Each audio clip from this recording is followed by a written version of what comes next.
So today we have a set of Zenith 40 TIN carburetors and a Morelli ignition distributor, and these were sent to us from an owner that did some work himself to try and bring these up to a usable condition, and he just wanted us to check the work. So on the first one with the Morelli, outside doesn't look too bad. Problem is I can barely turn the distributor shaft. So with something like this, if I was to put this in the engine, the chances of the brass gear on the crank wearing out very quickly are very high. So this one we're going to have to pull apart. I didn't see anything obvious in the top. Little bit of stick on the return there. You can see how it's not real fast coming back. So it looks like lubrication, maybe an overshim here. Not sure till I pull that apart. So with the carburetors, originally after talking to the owner, what I expected to do was maybe put some fuel in them, check the accelerator pump discharge volumes, and then put them on our test engine and see how they ran. But on first look, I've already taken this one off the intake manifold. A couple of things, okay, there's no fuel line there, no big deal. One of the issues I've run into immediately is our accelerator pump bar hasn't been set in any way, shape or form. And on these adjusters, I screwed this one out. There is so much plate in there that you can only get it in a half a turn and it locks up. Another issue immediately was right here. This is our accelerator pump bearing. This runs on the throttle shaft, so when you open that throttle, it activates the accelerator pump. These have a Teflon bushing. These do not come in the rebuild kits. If you lose them, the only thing to do is to make a new one. That's missing, and these have not been set up in any way, shape or form either. Now, when I start looking through the carburetor, a couple of issues that I see immediately is down on our throttle plates. Just going to take my flashlight and light it up here while I hold it shut. And the issues that I'm having is on the sides of the throttle plate is I have an excessive amount of wear coming through here. Some of the other issues I can see that it has is like this has been stuck on here. Where I have a problem is we can also see how much wear this has, so I need to be able to get it off. Looks like it was plated on here. So basically, with what I'm seeing on the outside of the carburetors, they're just not clean enough. With looking down and through the carburetors, I can see there's a lot of buildup there. Throttle plates, I can see wear on the side and varying air gaps, so that needs to come out. I'm just going to have to go back in, pull them apart, and see what everything looks like inside, see what parts are still usable and what parts we need to replace. Yeah, see how the little metal hog ring in there gets outside of the groove? And it's just one worn out throttle ball. Doesn't look too bad on there. Yeah, like it's corroded in there. Because that should just be spinning out by finger tight now. Nope, that's pulled the thread out. Because they've probably been overplated. There we go. That one acted correctly.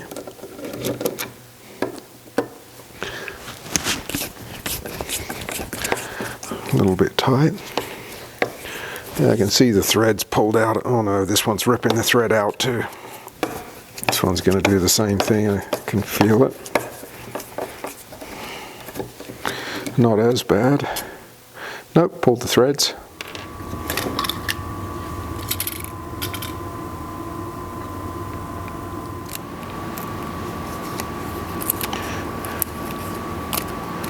Okay, gasket is free.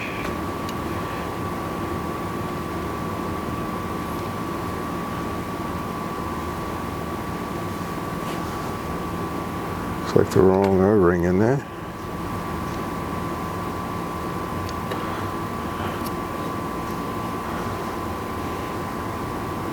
Yeah, that should be, that O-ring needs to be tight on that actual shaft.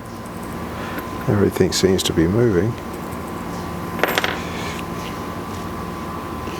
Looks like the weights are still down in there. Oh, yeah, and that one was just loose.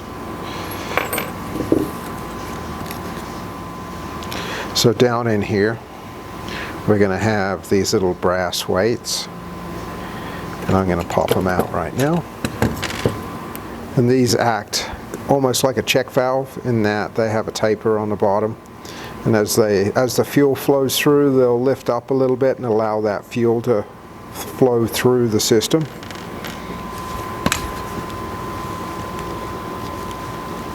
Jammed in there. Same with that one, kind of dirty. Standard 27mm choke.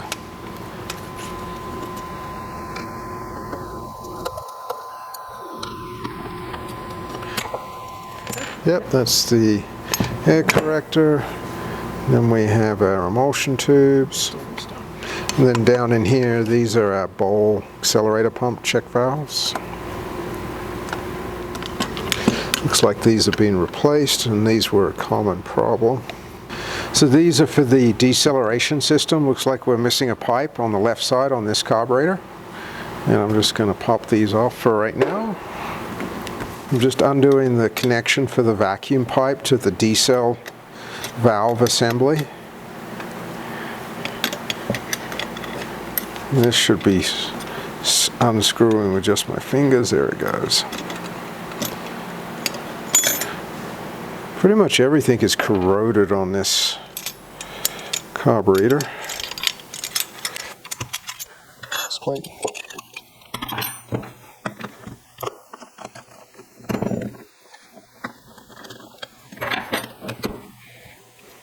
O-rings in place.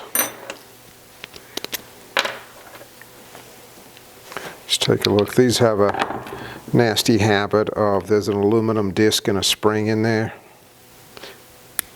And that aluminum disc tends to fail quite often. It feels like this is cross-threaded in there.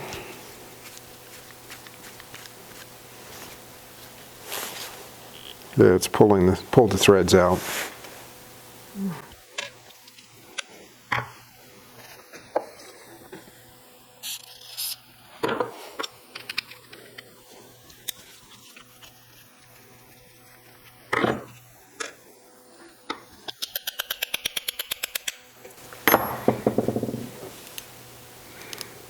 Okay, there's the disc. Doesn't look too horrible. You can see where it's been seating up. Usually what will happen when the engine backfires, this diaphragm will burn out very quickly. And this disc, which is not in stellar condition, its purpose is to sit against here under spring pressure and seal off airflow to these pipes. Then under deceleration, that vacuum pipe that screws into here, screws in right here, will pull the disc and the diaphragm away against the spring pressure. That allows air to flow in through this section. This is your idle screw, down into the chamber and then out to each of the cylinders. That way it brings the idle down slowly. That was done for emissions as well as to stop the car stalling on deceleration. That was seated. So in these they have a little piece of Delron right here to act as a nylock, and usually, as you can see, that one, unlike everything else that has been corroded in, this should be tight at this point, and it's finger tight, so that'll vibrate out. This one was seated all the way, so the deceleration system would not have been functional on this side for that reason alone.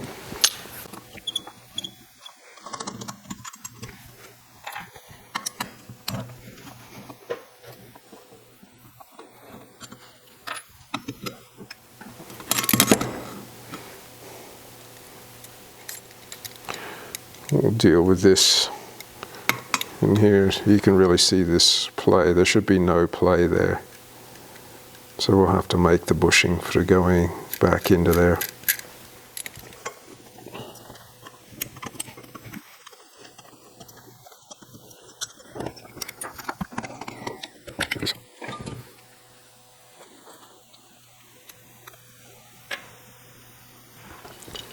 Not too bad.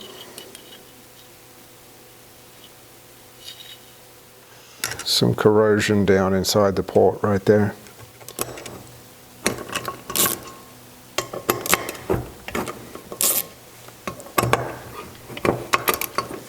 Would that be the idle jets on that one? Yep, idle jets. These are the main jets. They're pretty similar to your weapon in the layout positions. Yeah.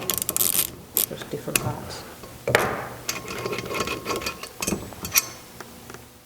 I wonder if he thought these were a mixture screw. Is there air bypass? Yep. None of those were seated. Right here, the mixture screws are missing. Oh. Yeah. Just dirty. Let's get the throttle out.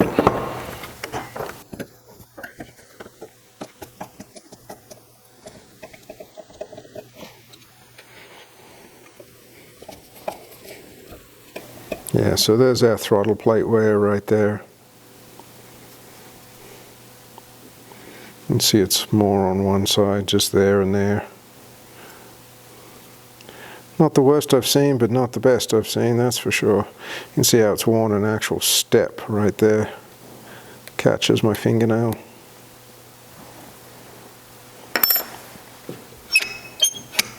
Everything is dry too. So one of the things that I do while the throttles are still in and before I pull them out is when you unscrew the screw, because it's been peened at the factory, it tends to mess up the thread area. So I've already gone through and retapped all the threads, and I want to make sure I get the burr off the back of the throttle shaft, because otherwise when you go to slide it out, if the bushing was in good condition to begin with, it won't be by the time you get the shaft out, because this will gouge the bronze bushing. Doesn't need a lot, just enough to take the burrs off. So we have all of our Zenith 40 TIN carburetors apart, ready to clean. And some of the things that I just kind of want to go over is they weren't really horrible, so they'd had an attempt at cleaning, but we had so much bead blast media coming out. You can see it sitting here, this white stuff that was coming out, and it's all gritty and sandy, so it's just not cleaned well enough. The other stuff that we can see is when you don't pull the throttle plates out, and you can see here where the cleaning just doesn't get in there. So all the underside of the throttle plates, not only were the plates worn, but all of the throttle bores were not clean, and we have carbon in here as well. So to do the job properly, you just need to pull the whole thing apart. Now, pretty much the only thing I got left here is I'm going to strip these steel studs out so we can replate them. And then the way I've laid out everything, this is kind of like big parts right here. I've tested the solenoid, it is working. These are my accelerator pump bars. All of these need to be retapped. They were replated, but the plate was so thick that you can't screw the threads in. We're also going to have to make new Teflon bushings to go into our accelerator pump followers, because these are really finicky on these. There's only a very small adjustment window, and with that bushing missing, pushing that roller up, there's no way that these would have delivered the right amount of fuel. Next, with all of my little parts, I've kind of separated them into 4 different buckets. These are parts that have been plated that I can reuse, but because we had issues with stuff stripping, I'm going to have to go and chase all of the threads to clean the excess plate out. I'm not sure if you can see it on the film, but I can see how thick the plate is, and it was so thick that it just jammed up in the aluminum threads and has pulled those threads out. This is all of my carburetor brass. A couple of things I've still got to do. I need to pull the main jets out for cleaning because I can't clean them when they're still in the jet holder, because there may be stuff on the backside that we can't see. There can also be debris up inside the holder itself, so I always pull these out for cleaning. This is components that we're going to replate. Our throttle shafts, I have tapped, deburred, cleaned all of the burrs where the couplings go and have measured. These are all right on the bottom side of the tolerance, and what we do is we do a super thin coating of zinc and then black them to get that original finish. That'll also build up my shaft just a little bit as well. Then lastly, these are all of my individual aluminum and zinc parts. So these will all get put through our vapor blast machine, stuff like auxiliary boosters. Whereas if we're looking down that center of that auxiliary booster, I'm not sure, it's kind of hard to see, but there's a lot of carbon buildup in there, especially when the engine backfires. It tends to put oil and carbon into these boosters, and they all need to be cleaned. The only way to really do it well is with that vapor blast machine. So that's what it all looks like apart. A lot more components than in, say, like the Weber 40 IDA carburetors. They give a different scope of adjustment with accelerator pumps, but generally it's doing the same job. It's metering fuel and air into the engine. I have our Zenith body in the mill, and I've marked all of the ones with the black Sharpie that I need to time cert. I was able to save a couple of the holes just by retapping, but pretty much those threads got destroyed by the bolts being forced down into it. So I'm going to time cert on each one of these, then I'll surface the top, surface the bottom, and these will be ready to get correctly cleaned.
So now all I have to do is move over, complete the same process on each hole that needs to be redone. So I'll move over here. I'll probably just move along this side. I got 1, 2, 3, 4 here, then jump over 1, 2, another 3 across that side.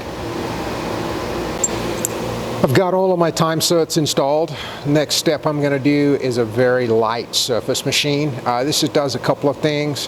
One, there's a couple of little burrs sticking up. We also have one of the original plugs that was sticking up where it wasn't driven down all the way. But it's also going to make sure that my time certs are down below the surface level so they don't hold that top plate up at all and result in any fuel leaks. I'm only going to take off about 0.1 of a millimeter or 4,000, so it's just a small cut. So I don't want to change the dimensional size of the carburetor too much.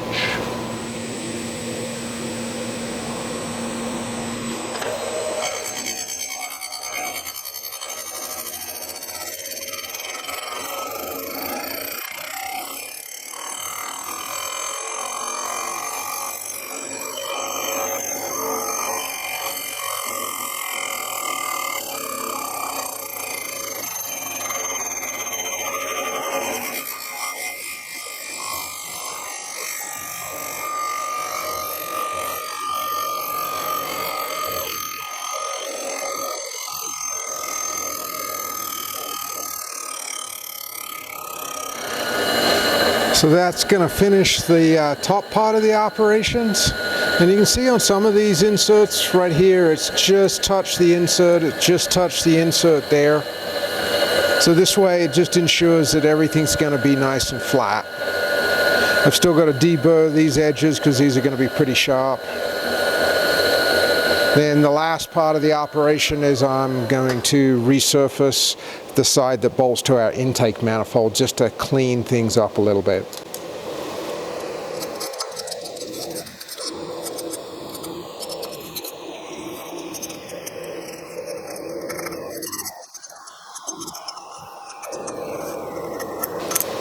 Okay, just deburred all of my edges. Now they feel nice and smooth again. These ones have a pretty good chamfer on them right here, so not as big a deal about deburring here. Just looking for a couple of spots. That's pretty much it.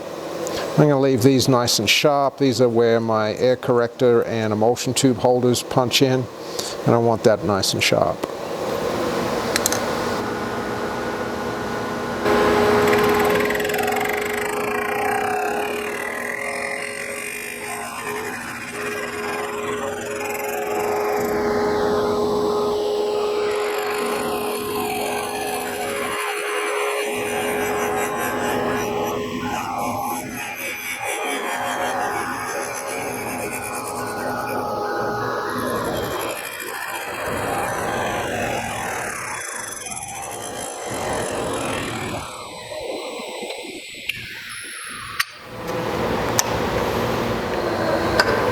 Okay, so that's going to wrap it up for this carburetor. We've already done our other carburetor. The next step for these will be a thorough clean, get all the metal shavings out, the last of the blast media out, and get them prepped for a Cerakote coating.